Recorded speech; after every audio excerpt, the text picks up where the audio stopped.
If you're watching this review, I can assume you're a fairly smart cookie capable of picking up on obvious details. If you are one of those people, then you probably figured that I might review the new album from Incubus. If you don't pay attention or want me to spell it out for you regardless, then I'll tell you why. Incubus is a very important band to me. In fact, they're one of my favorite bands. 66% of my shows on this channel use Incubus songs as their intros, and it would be 100% if Incubus sang a song about getting drunk and watching anime, but I digress. I was ecstatic when I purchased the rather lazily named 8 album from Incubus. I've listened to it through a few times now, and I wish I could review this album as only having 3 or 4 songs. If I could just cherry pick the songs that I really like from this album and say that that was all there was, that would be great, but sadly there are 7 other tracks that didn't quite measure up for me.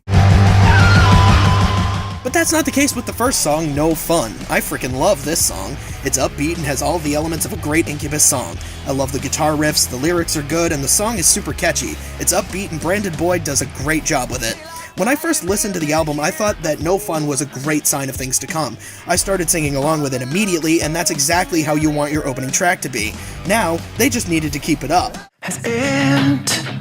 And keep it up it sure does. Nimble Bastard is the second track on the album, and I like it even more than No Fun. Once again, the track has great instrumentation, fun lyrics, and a catchy melody. It's also really fun to sing along to, and since I've gotten the album, this is the song that I've listened to the most. It's joined a regular rotation of other songs that are my go-tos while I'm at work or working out. It's easily the best song on the album, and it even ranks among my favorite songs by the band, which is no small accomplishment. From there, though, the album goes into a bit of a lull. Songs like State of the Art and Glitter Bomb are perfectly serviceable songs, but they're slower, which I don't really have a problem with, because after 2 high-energy tracks like No Fun and Nimble Bastard, it makes sense to kind of take a breather. But then we get into tracks like Undefeated. This song is not very good, and it's a perfect example of why the middle of this album completely falls apart for me. The songs are insanely repetitive at this point. Some of the lyrics are fine, but they're repeated ad infinitum.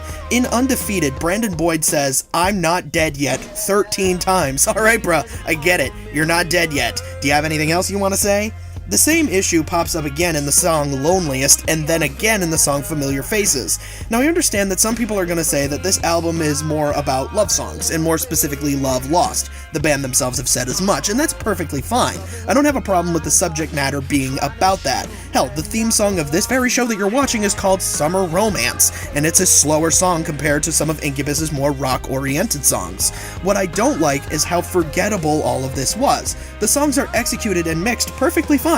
They're sung well. I've always admired Brandon Boyd's vocal range, and don't get me wrong, there are some great songs on this album. No Fun, Nimble Bastard, and Throw Out the Map are excellent and deserve to be listened to. Even Glitter Bomb, while slower, still is very good, but everything else is just a blur that you have to sit through to get to the next part. And at the end of the day, I'm disappointed, but I'll still be there if they release an album called 9. I just hope that it's more focused on the upbeat alt-rock that Incubus was known for.